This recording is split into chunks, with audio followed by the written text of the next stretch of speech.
నేటి సమాజంలో విద్యార్థులు ఉపాధ్యాయులపై భౌతిక దాడులకు దిగడం అనేది కేవలం ఒక వ్యక్తిగత ప్రవర్తనా లోపం కాదు, అది వ్యవస్థలో పేరుకుపోయిన లోపానికి సంకేతం.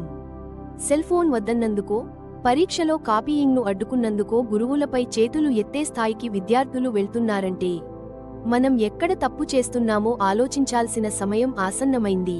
ఈ మార్పుకు గల ప్రధాన కారణాలు: మానసిక ఒత్తిడి, సాంకేతికత దుర్వినియోగం, సోషల్ మీడియా, హింసాత్మక వెబ్ సిరీస్ల ప్రభావం వల్ల తక్షణ ఆవేశం, ఇంపల్సివ్నెస్ పెరుగుతోంది. నైతిక విలువల లోపం, విద్య అంటే కేవలం మార్కులు, ర్యాంకులు మాత్రమే అనే ధోరణి పెరిగి సంస్కారం వెనకబడిపోయింది. సమాజంలో రావాల్సిన మార్పులు, పరిష్కార మార్గాలు: కుటుంబం నుండే పునాది, పిల్లలకు మొదటి పాఠశాల ఇల్లే. తల్లిదండ్రులు పిల్లలకి అతిగా స్వేచ్ఛనివ్వడం లేదా వారి ప్రతి తప్పును వెనకేసుకురావడం ఆపాలి. గురువుల పట్ల గౌరవం ఉండాలని చిన్నప్పటి నుండే నేర్పాలి. పిల్లల ప్రవర్తనలో మార్పు కనిపిస్తే వెంటనే వారితో మాట్లాడాలి.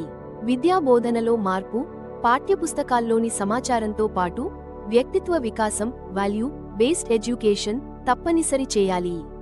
విద్యార్థులకు భావోద్వేగాలను ఎలా నియంత్రించుకోవాలో, ఎమోషనల్ ఇంటెలిజెన్స్ నేర్పించాలి. ప్రతి విద్యా సంస్థలో కౌన్సిలింగ్ సెంటర్లు ఉండాలి. ఉపాధ్యాయుల రక్షణ: కఠిన నిబంధనలు, తప్పు చేసిన విద్యార్థికి కౌన్సిలింగ్ ఇస్తూనే హింసకు పాల్పడితే కఠినమైన చర్యలు ఉంటాయనే భయం ఉండాలి. ఉపాధ్యాయులకు పూర్తి భద్రత కల్పించినప్పుడే వారు నిర్భయంగా విద్యార్థులను సరైన మార్గంలో పెట్టగలరు. సోషల్ మీడియా నియంత్రణ: సెల్ఫోన్ వాడకంపై స్పష్టమైన మార్గదర్శకాలు ఉండాలి. విద్యార్థులు ఇంటర్నెట్లో ఏం చూస్తున్నారు, దేనికి ప్రభావితం అవుతున్నారు అనేది గమనించడం ముఖ్యం. చట్టపరమైన పరిణామాలు మరియు కౌన్సిలింగ్ ఆవశ్యకత: విద్యార్థులు ఆవేశంలో చేసే దాడులు వారి భవిష్యత్తును అంధకారం చేస్తాయని గుర్తించాలి. ఉపాధ్యాయులపై భౌతిక దాడులకు దిగడం వల్ల భారత శిక్షా స్మృతి (IPCBNS) లోని సెక్షన్ల ప్రకారం తీవ్రమైన క్రిమినల్ కేసులు నమోదయ్యే అవకాశం ఉంది. ఇది ప్రభుత్వ ఉద్యోగాలకు మరియు విదేశీ ప్రయాణాలకు, పాస్పోర్ట్, వీసా శాశ్వత అడ్డంకిగా మారుతుంది. అయితే కేవలం శిక్షలతోనే మార్పు రాదు. అందుకే ప్రతి విద్యాసంస్థలో సైకలాజికల్ కౌన్సిలింగ్ సెంటర్లు తప్పనిసరి కావాలి.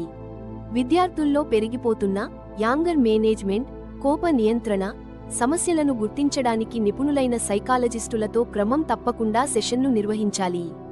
విద్యార్థి తప్పు చేసినప్పుడు కేవలం సస్పెండ్ చేయడం కాకుండా వారిలోని ప్రవర్తనా లోపానికి గల మూల కారణాన్ని బిహేవియరల్ థెరపీ కనుగొని వారిని బాధ్యతాయుతమైన పౌరులుగా తీర్చిదిద్దే రిఫార్మేటివ్, సంస్కరణాత్మక పద్ధతులను విద్యా వ్యవస్థ అవలంబించాలి.